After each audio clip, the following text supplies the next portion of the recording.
ലോകത്ത് അടുത്ത് ഏറ്റവും വലിയ സാമ്പത്തിക ശക്തി ആവാൻ പോകുന്ന രാജ്യം ഏതാണെന്ന് നമുക്കറിയാം. അറിയാലോ, ചൈന അല്ലേ? ചൈന അല്ല, അത് നമ്മുടെ ഇന്ത്യയാണ്. ഇന്ത്യ ആണോ? ഇന്ത്യയിൽ 1,84,440 കോടി ലിറ്റർ ക്രൂഡ് ഓയിലാണ് ആൻഡമാൻ നിക്കോബാർ ദ്വീപിൽ ഇപ്പൊ അടുത്ത് കണ്ടുപിടിച്ചിട്ട്.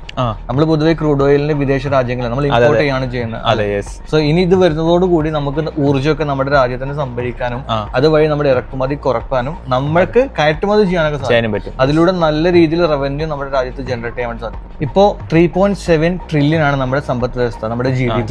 സോ നമ്മൾ ഇതിന് പ്രോപ്പർ ആയിട്ട് നമ്മൾ അതിന് കയറ്റുമതി കാര്യങ്ങളൊക്കെ പ്രോപ്പർ ആയിട്ട് ചെയ്യുവാണെങ്കിൽ നമുക്കത് 20 ട്രില്യൺ വരെ കൊണ്ടുപോകാൻ സാധിക്കും. അത്രയും ചേഞ്ചസ് വരും. നമ്മുടെ GDP-യിൽ അത്രയും ഇമ്പാക്ട് ഉണ്ടാകുമ്പോൾ തന്നെ തീർച്ചയായിട്ടും നമ്മുടെ രാജ്യവും അടുത്തതായിട്ട് ലോകത്തിലെ ഏറ്റവും വലിയ സാമ്പത്തിക ശക്തിയായി മാറും. ചൈനയൊക്കെ ഒരുപാട് ഇരട്ടിയായിട്ട്. That's great. ഇപ്പോൾ ചൈനയെക്കാളും നമുക്ക് GDP വളർത്താൻ പറ്റും. തീർച്ചയായിട്ടും ഈ ഒരു കാര്യത്തിലെങ്കിലും നമ്മളെ ഭരണാധികാരികൾ സത്യസന്ധമാരായിട്ട് കാര്യങ്ങൾ ചെയ്യുവാണെങ്കിൽ തീർച്ചയായിട്ടും നമ്മൾ ചൈനയെ കുറിച്ച്. പക്ഷെ അതിനിപ്പം ആരെ കൊണ്ട് പറ്റും?